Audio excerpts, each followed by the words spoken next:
नमस्कार, मैं हूं ज्योति प्रकाश रंगा और आप देखना शुरू कर चुके हैं आरएम न्यूज़ बीकानेर। मेरे यूट्यूब चैनल ज्योति टाइम्स पर भी आप आरएम न्यूज़ की तमाम खबरें देखने के लिए मेरे यूट्यूब चैनल को आप सब्सक्राइब करें। ज्योति टाइम्स के माध्यम से हम आपको लाइव गतिविधियां दिखाते हैं, यहाँ की नई घटनाओं की जानकारी देते हैं और आपको मनोरंजन के लिए बहुत सारी चीज़ें देते हैं। तो प्लीज़ आप मेरे यूट्यूब चैनल ज्योति टाइम्स को सब्सक्राइब करना मत भूलिए। और अब देख लेते हैं आज दिन भर बीकानेर में क्या कुछ रहा, उन पर डाल लेते हैं एक नजर। डिस्ट्रिक्ट मिनरल फाउंडेशन ट्रस्ट की गवर्निंग कमेटी की बैठक का हुआ आयोजन।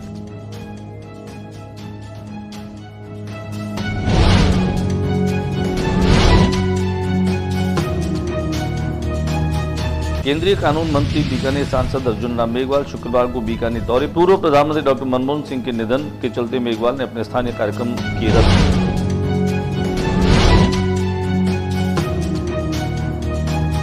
खाजूवाला क्षेत्र के बीडी नहर के मोगों पर अज्ञात किसानों द्वारा छेड़छाड़ करने पर अंतिम छोर के किसानों ने बीती रात जमकर किया हंगामा।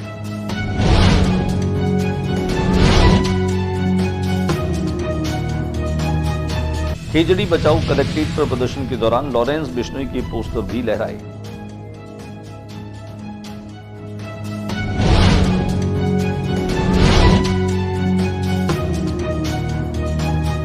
निधि आपके निकट कैंप का आयोजन। बीकानेर जिला उद्योग संघ में नियुक्त अवर कर्मचारियों ने जानी भारत सरकार की नई योजनाएं।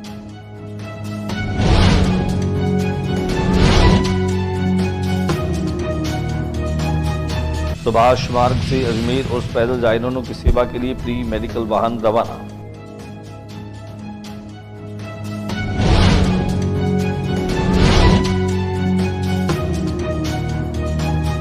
कड़ाके की ठंड, कोहरे की आगोश में बीकानेर शहर, सर्दी ने दिखाई तेवर और सुबह छाया घना कोहरा।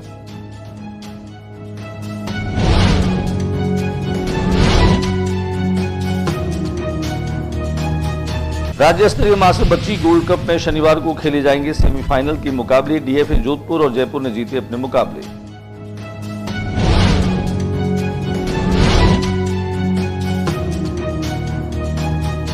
एनएलजेसीएफ फाउंडेशन और बीकानेर पुलिस रेंज के संयुक्त तत्वावधान में नशा रोकने के लिए अभियान अंकुश के तहत सिंथेसिस की स्थापना को दी जानकारी। 14वीं राज्य स्तरीय पैरा एथलेटिक चैंपियनशिप का आगाज हुआ। साधु स्पोर्ट्स स्कूल में पश्चिम विधानसभा क्षेत्र से विधायक जेठानंद व्यास ने केंद्र पर किया शुभारंभ।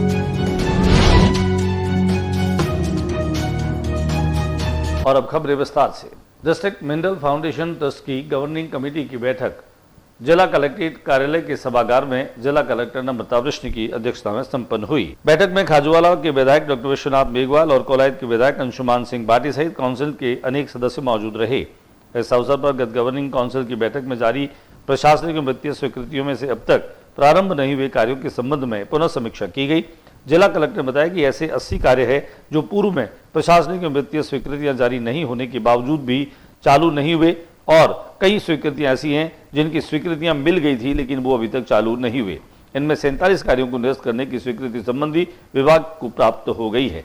जिला कलेक्टर ने बताया कि वर्तमान में ट्रस्ट के पास लगभग 49 करोड़ रुपए का बजट है तथा जनप्रतिनिधियों विभागों के द्वारा 378 कार्यों के प्रस्ताव प्राप्त हुए हैं। इनमें चिकित्सा और शिक्षा से जुड़े प्रस्ताव प्राथमिकता से शामिल किए गए। केंद्रीय कानून मंत्री और बीकानेर के सांसद अर्जुन राम मेघवाल अपने निर्वाचन क्षेत्र में पहुंचे। अपने नगर में पहुंचने के साथ ही वे कई कार्यक्रमों में शिरकत करने वाले थे, लेकिन पूर्व प्रधानमंत्री डॉक्टर मनमोहन सिंह के निधन के बाद उन्होंने अपने तमाम कार्यक्रमों को स्थगित कर दिया। साथ ही साथ पत्रकारों से बातचीत करते हुए अर्जुन राम मेघवाल ने पूर्व प्रधानमंत्री को दुनिया के श्रेष्ठ अर्थशास्त्रियों में करार दिया। उन्होंने उनके निधन पर गहरी संवेदना भी व्यक्त की। आइए देखें क्या कुछ कहना है अर्जुन राम मेघवाल का। देश के प्रधानमंत्री रहे, प्रमुख अर्थशास्त्री रहे, आरबीआई के गवर्नर रहे और जो प्रमुख आर्थिक बदलाव हुए उस समय उन्होंने देश का नेतृत्व किया। ऐसे प्रख्यात अर्थशास्त्री के जाने से निश्चित रूप से पूरे देश में शोक की लहर है और मुझे व्यक्तिगत रूप से भी क्षति हुई है, क्योंकि 2009 से 14 के बीच में जब मैं लोकसभा का मेंबर था तब डॉक्टर मनमोहन सिंह जी प्रधानमंत्री थे, इसलिए कुछ बहुत सी यादें भी हमारी उनसे जुड़ी हुई है। काजूवाला में बीडी नहर के अंतिम छोर के मोगों पर किसानों के द्वारा छेड़छाड़ किए जाने का मामला जो है वो सामने आया, जिससे किसानों ने जमकर के हंगामा किया। किसान अमर सिंह ने बताया कि बीडी नहर के चक 14 बीडीबी के मोगे के साथ अज्ञात लोगों के द्वारा छेड़छाड़ की गई, जिसकी सूचना मिलने पर सिंचाई विभाग के अधिकारी व अंतिम छोर के किसान रात्रि को मौके पर पहुंचे। सिंचाई विभाग के द्वारा रात्रि को पुलिस थाने पहुंचकर मोगों के साथ छेड़छाड़ करने व नुकसान पहुंचाने पर 14 बीडीबी के अज्ञात किसान पर परिवाद दर्ज करा। इस दौरान सिंचाई विभाग के अधिकारी 14 बीडीबी के मौके पर पहुंचे तो उन्हें मौके पर ईंटें, पानी का ड्रम तैयार किया गया, सीमेंट का मसाला भी मिला। दिखाते हैं आपको ये तस्वीर। इन दिनों बार एसोसिएशन की खेलकूद प्रतियोगिताएं चल रही हैं, जिनमें शतरंज की प्रतियोगिता भी चल रही है। शतरंज की प्रतियोगिता में एडवोकेट गोपाल पुरोहित ने 4 अंकों के साथ एकल बढ़त बना ली है। बीकानेर बार एसोसिएशन के तत्वावधान में बीकानेर के स्थानीय बार रूम में 24वें स्वर्गीय गोपाल आचार्य स्मृति अधिवक्ता शतरंज प्रतियोगिता का संचालन किया जा रहा है। इस प्रतियोगिता के चौथे चक्र के बाद युवा खिलाड़ी योगेश गोपाल पुरोहित 4 अंकों के साथ पहले स्थान पर है, जबकि बजरंग लाल प्रजापत 3 अंकों के साथ जो है वह दूसरे स्थान पर है। दिखाते हैं हम आपको इस प्रतियोगिता की कुछ तस्वीर। बीकानेर में खेजड़ी बजाने को लेकर के और सभी लोगों के आह्वान पर बंद किया गया। बंद हालांकि पूर्ण तरीके से सफल दिखाई दिया, जहां सुबह से ही दुकानदारों ने और व्यापारियों ने अपनी दुकानें बंद रखी। वहीं जरूरत वाली जो चीज़ें हैं, दही, दूध और मेडिकल की दुकानें जो हैं और पेट्रोल पंप खुले रहे। उसके बाद शांतिपूर्ण तरीके से यह बंद रहा। लेकिन इस बंद का एक चेहरा वो भी देखने को मिला जब लॉरेंस बिश्नोई की तस्वीरें इस प्रदर्शन में शामिल हुए लोगों के हाथों में देखी गई। दिखाते हम आपको इस प्रदर्शन की वो तस्वीरें और खास तौर से वो तस्वीर जो लॉरेंस बिश्नोई की तस्वीर को हाथ में लेकर के और खेजड़ी बचाओ इस बंद के दौरान ये लोग दिखा रहे थे, लहरा रहे थे। अक्षय पात्र फाउंडेशन का वार्षिक उत्सव जो है वो प्रारंभ हो चुका है।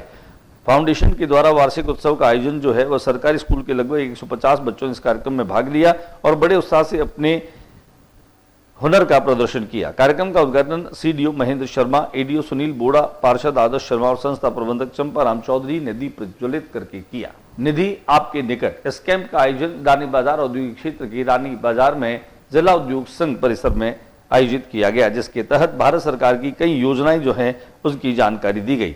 कर्मचारी भविष्य निधि जिला कार्यालय बीकानेर के द्वारा बीकानेर जिला उद्योग संघ में नियुक्त व कर्मचारियों के मध्य संवाद का आयोजन किया गया। संवाद के दौरान सामाजिक सुरक्षा सहायक किशोर गहलोत द्वारा नियोक्ताओं व श्रमिकों की समस्याओं का मौके पर ही निवारण किया गया। अजमेर के उर्स में पैदल जाने वाले जो जायरीन हैं उनका जत्था सुभाष मार्ग के साथ ही अजमेर के लिए रवाना हो गया। यहां मेडिकल वाहन रवाना हुआ। अजमेर उर्स के मौके पर बीकानेर से पैदल जाने वाले जायरीनों की चिकित्सा सेवा के लिए मेडिकल टीम वाहन की रवानगी मोहल्ला कसाईवान और सुभाष मार्ग से गुरुवार की सुबह रवाना हुई। ख्वाजा गरीब नवाज मेडिकल कमेटी के अध्यक्ष डॉक्टर शब्बीर अली पवार ने बताया कि मेडिकल फ्री वाहन सेवा गाड़ी को पूर्व महापौर हाजी मकसूद ने हरी झंडी दिखा करके रवाना किया। ये एक बहुत ही सवाब का काम है।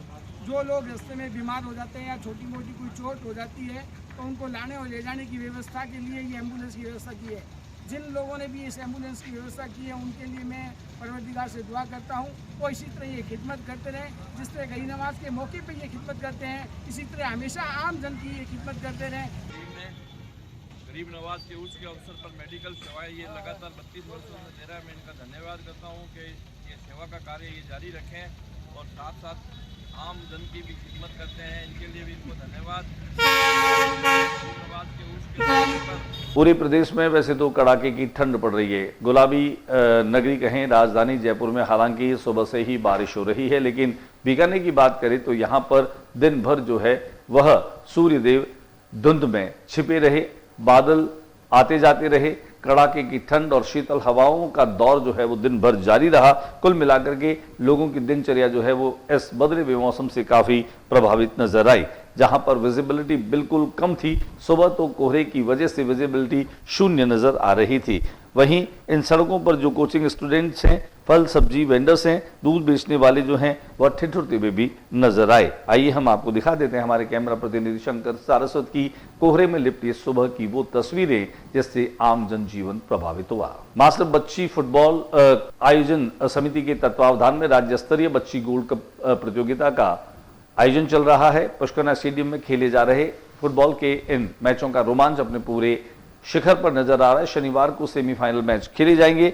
हम आपको ये भी बता दें कि इसके प्रभारी हर्षित बिस्सा ने जानकारी दी बताया कि पहला मैच डीएपी जोधपुर व 2 जैक राइफल के बीच खेला गया। मैच का पहला गोल 9वें मिनट में जोधपुर के किरणपुरी ने कर टीम को बढ़त दिलाई। जवाबी हमले में 2 जैक राइफल के आशीष रॉय ने 34वें मिनट में गोल कर मैच को बराबरी पर ला दिया। दूसरे हाफ में शुरुआत के समय में 2 जैक राइफल के अभिषेक के गोल से 2-1 की बढ़त दिलाई।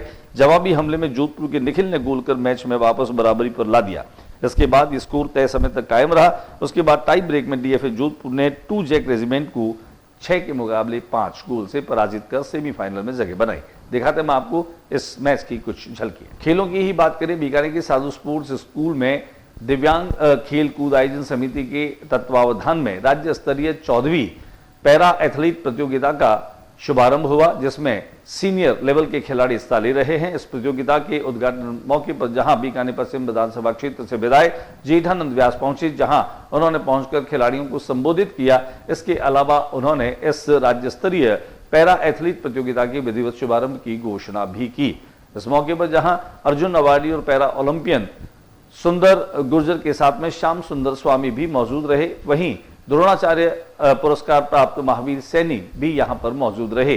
बीकानेर के ही कॉमनवेल्थ में मेडल जीतने वाले para sports person Devendra Gehlot, जिनकी देखरेख में यह कार्यक्रम आयोजित किया जा रहा है, तो आपको लिए चलते हैं साधु स्पोर्ट्स स्कूल जहां पर यह कार्यक्रम आयोजित किया जा रहा है। 29 दिसंबर को इसका समापन होगा। चाहिए मैं आप सब, क्योंकि आप खिलाड़ी हो, खिलाड़ी कभी हारता नहीं है, खिलाड़ी हमेशा जीतता है। कोई हमेशा वास्तव में खिलाड़ी है तो, और केवल फॉर्मेलिटी करने आता है, वो कभी अनुशासित नहीं होता। इसलिए एक जगह बैठे बैठे ये बहुत कुछ करने की कोशिश करते हैं।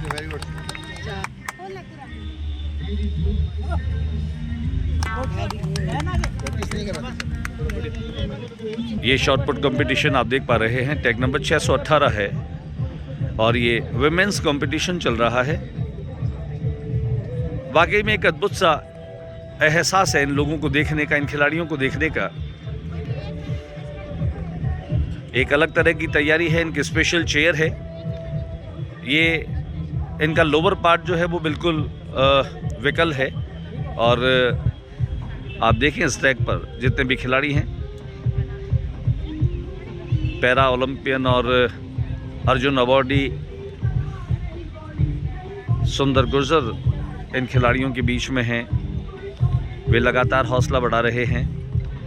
इनके परिजन, इनके गार्जियन, इनके कोच, वो सब लोग यहाँ पर आपको दिखाई दे रहे हैं।